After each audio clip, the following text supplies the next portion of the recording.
한국 기독교 140주년을 맞아 한국교회의 역사를 돌아보며 미래 과제를 모색하는 심포지엄이 열렸습니다.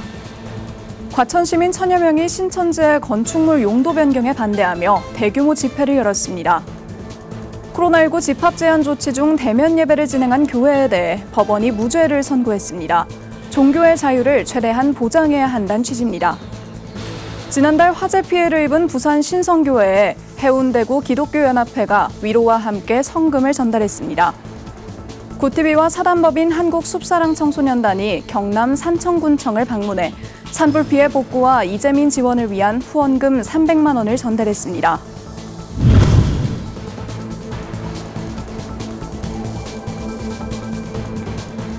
시청자 여러분 안녕하십니까? 구티비 뉴스입니다. 올해는 한국 기독교 140주년을 맞는 해입니다. 한국교회는 교육과 의료, 항일운동에까지 기여하며 우리 사회에 뿌리 내려왔지만 오늘날 세대 단절과 교세 감소라는 위기를 겪고 있는데요. 이 가운데 한국교회 총연합이 기독교 140주년을 맞아 교회의 현재를 진단하고 미래 과제를 논의하는 심포지엄을 개최했습니다. 권현석 기자입니다. 140년 전 한국에 들어온 기독교는 교육과 의료 발전 등 근대화에 기여했고 1907년 평양 대부흥 운동을 통해 전국적으로 확산했습니다. 일제 치하에선 3.1운동 당시 민족 대표 33명 중 16명이 기독교인이었을 만큼 항일운동에 앞장섰고 해방 이후 민주화 운동에도 큰 역할을 했습니다. 선교 초기부터 교세를 확장해온 한국교회는 1970년대 후반 1000만 성도라는 기록을 세우기도 했습니다. 그러나 2010년대 이후 청년층의 이탈과 교회에 대한 신뢰도가 내리막길을 걸었고 현재 급격한 교세 감소와 세대 단절이라는 위기를 맞이했습니다. 한국교회의 성찰과 변화에 대한 요구가 커지는 가운데 한국교회 총연합이 한국기독교 140주년 기념 심포지엄을 열고 미래 과제를 논의했습니다.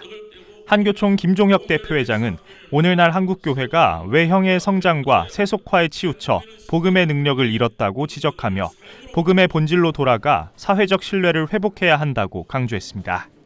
회개와 눈물은 사라지고 삶의 변화보다는 종교적 활동이 신앙의 전부처럼 포장되었고 복음은 인생의 전환점이 아닌 하나의 옵션으로 여겨지는 시대가 되었습니다. 다시 복음으로, 다시 십자가 앞으로 나아가야만 합니다. 이날 심포지엄에선 한국교회가 해결해야 할 주요 과제들이 제시됐습니다.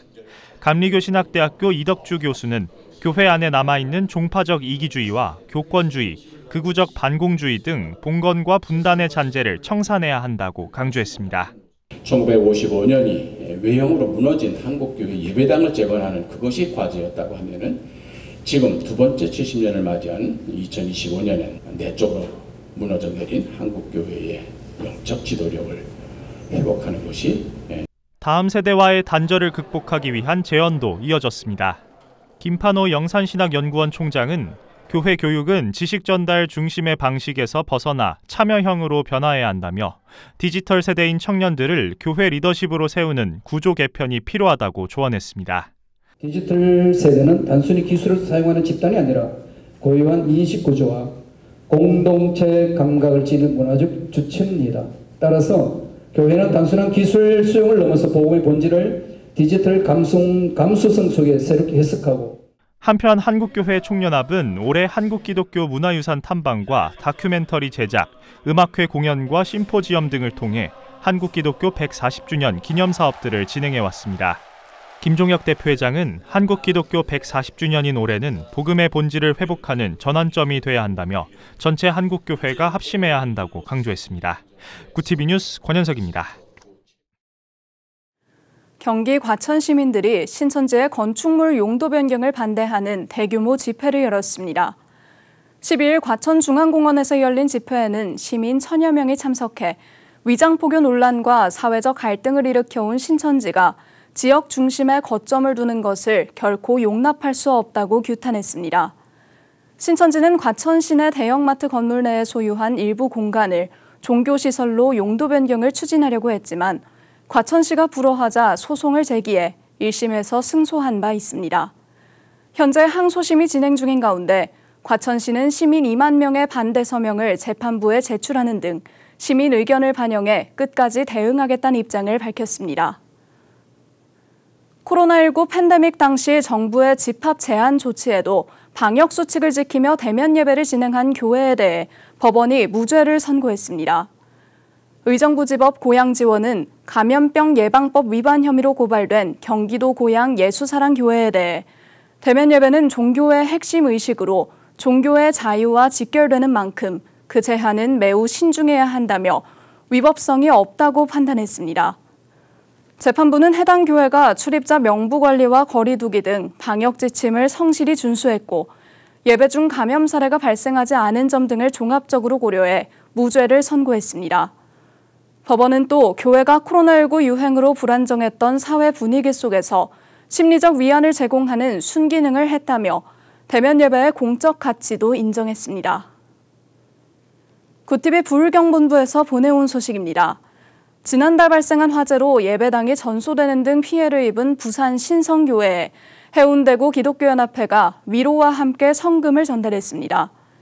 예장합동총회와 지자체가 피해 복구 대책을 마련 중인 가운데 연합회는 최근 피해 교회를 방문해 기도와 함께 200만 원의 성금을 전달했습니다.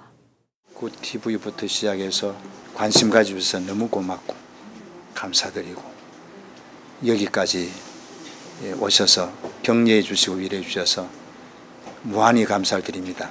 이 계기로 교회가 좀 작은 교회들에 관심을 가지는 그런 교회들이 많아졌으면 좋겠습니다. 한편 지난달 26일 새벽 부산 신성교회에는 전기 누전으로 인해 화재가 발생했고 다행히 인명피해는 없었지만 소방당국 추산 최소 8천만 원 이상의 피해가 발생했습니다. 신성교회는 33년 전 개척해 지역 어르신들을 섬기는 사역과 함께 전통적 목회를 지향하고 있으며 현재 지하 창고에서 임시로 예배를 드리고 있습니다. 구티비와 사단법인 한국숲사랑청소년단이 경남 산청군청을 방문해 산불 피해 복구와 이재민 지원을 위한 후원금 300만 원을 전달했습니다.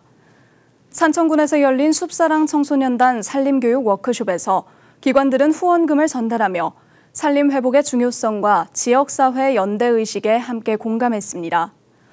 후원에 동참한 기관들은 이번 후원이 따뜻한 연대의 씨앗이 돼 산불로 상처 입은 지역에 위로가 전해지길 바란다고 전했습니다.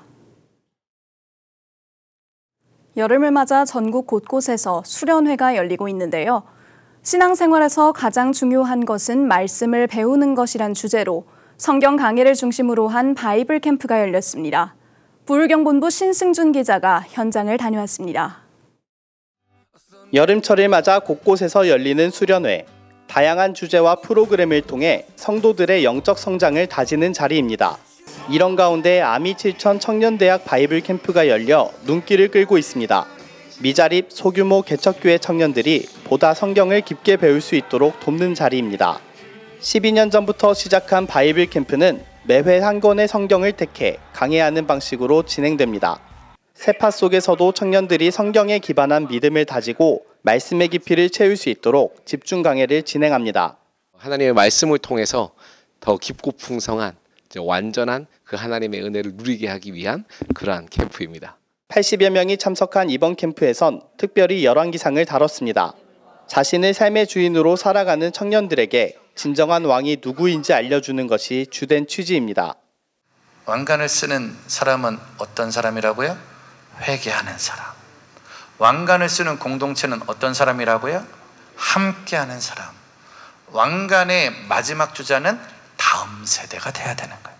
청년들은 받은 은혜를 나누고 교제를 통해 묵상했습니다. 9년 전부터 캠프에 참석하며 변화를 경험한 백수진 간사. 참가자들이 본인처럼 성경에 대한 재미를 느끼길 바라며 이번 캠프를 섬겼습니다.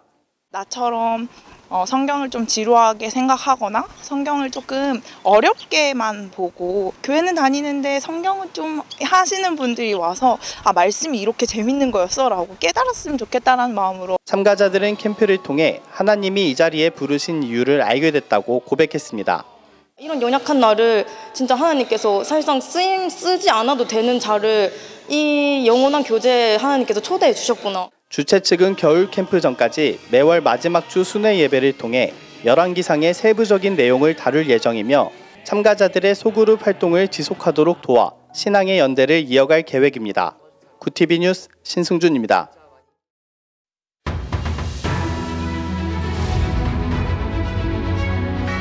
오늘의 이슈 포커스입니다. 의대 증원에 반발하며 학교를 떠났던 의대생들이 1년 5개월 만에 복귀를 선언했습니다.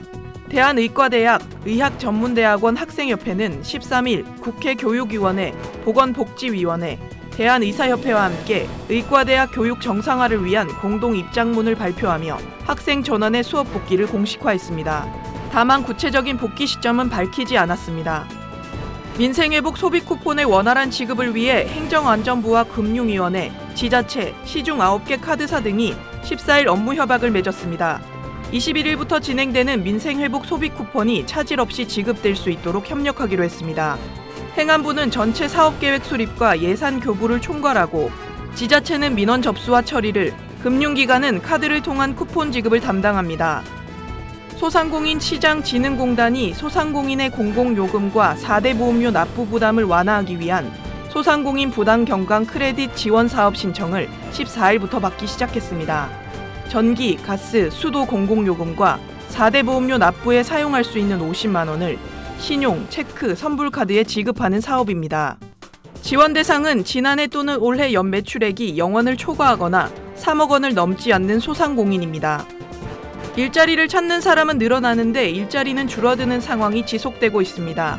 고용노동부가 14일 발표한 통계에 따르면 고용24를 통한 신규 구인 인원은 지난달 15만 1천 명으로 전년 동월 대비 11.2% 감소했습니다. 신규 구인 인원은 2023년 3월 이후 28개월 연속 감소 중인 반면 신규 구직 인원은 38만 7천 명으로 전년 동월보다 11.9% 증가했습니다. 북한 이탈 주민 5명 중 1명이 복지 사각지대에 놓인 고위험군인 것으로 나타났습니다. 김태우 국민의힘 의원실이 통일부로부터 제출받은 자료에 따르면 지난 5월 기준 고위험군 북한 이탈 주민은 7,200명으로 전체의 20.9%를 차지했습니다. 특히 60대 이상은 2,174명으로 2023년 대비 25.2% 증가했습니다. 고위험군 중 생계급여 수급자 비율은 절반 수준에 그쳤습니다. 금융감독원이 보험금을 노린 자동차 고의 사고가 많이 발생하는 지역을 지나는 차량에 내비게이션 음성 안내를 제공한다고 14일 밝혔습니다. 17일부터 연말까지 수도권 18곳, 그 외 광역자치단체 17곳 등 고의사고 다발 지역 35개 지점에서 음성 안내를 제공합니다. 해당 지역 진입 시 T맵을 통해 고의 교통사고 다발 구간임을 알리고 차선 이탈과 통행에 유의하라는 안내가 나옵니다. 구TV 뉴스 배부경입니다.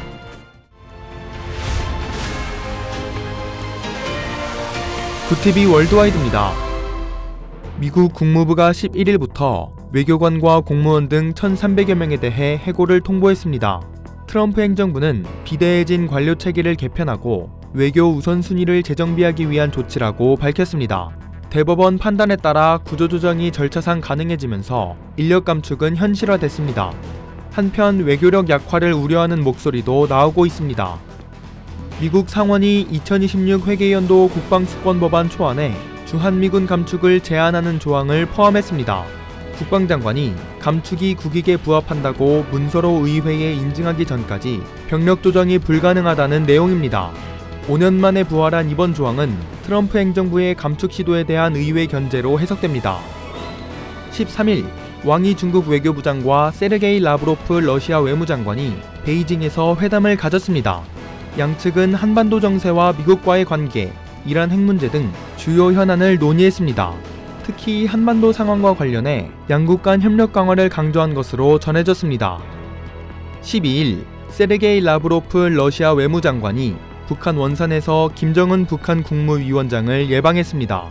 양측은 고위급 외교 접촉과 안보 협력 강화를 통해 북러 공조를 확대해 나가기로 했습니다. 김 위원장은 정례 협의를 강조하며 양국 지도부가 수시로 의견을 교환하는 것이 중요하다고 밝혔습니다. 인도 반군이 자국 군대로부터 공격을 받았다고 주장했습니다. 인도의 분리주의 무장단체 아솜 통일해방전선은 13일 성명을 통해 인도군이 드론으로 미얀마 내 캠프를 공습해 최고사령관 등 3명이 숨지고 다수가 다쳤다고 밝혔습니다. 이 단체는 1979년 아솜주의 분리독립을 목표로 결성된 후 무장투쟁을 이어오고 있습니다. 중국 당국이 부패와 사치 근절을 명분으로 공무원 접대와 지출을 엄격히 제한하고 있습니다. 이른바 정풍운동으로 불리는 이 조치는 지방정부로 확산되며 규제가 강화되고 있습니다. 국유기업과 고급 호텔 등으로도 번지며 주류와 외식업계를 중심으로 소비 위축 우려가 커지고 있습니다. 구티비 뉴스 전도원입니다.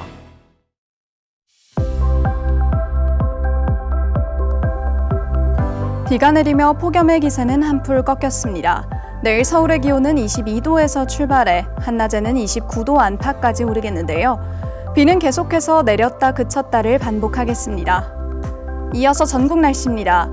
내일 한낮 최고 기온은 서울 29도, 강릉 28도가 예상됩니다.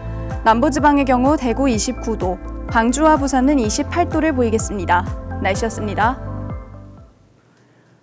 한국기독교 140주년을 맞은 올해 한국교회는 외형과 세력 중심의 기독교에서 벗어나 복음을 회복하고 섬김과 연합, 다음 세대를 위해 거듭나야 하는 전환점에 있습니다.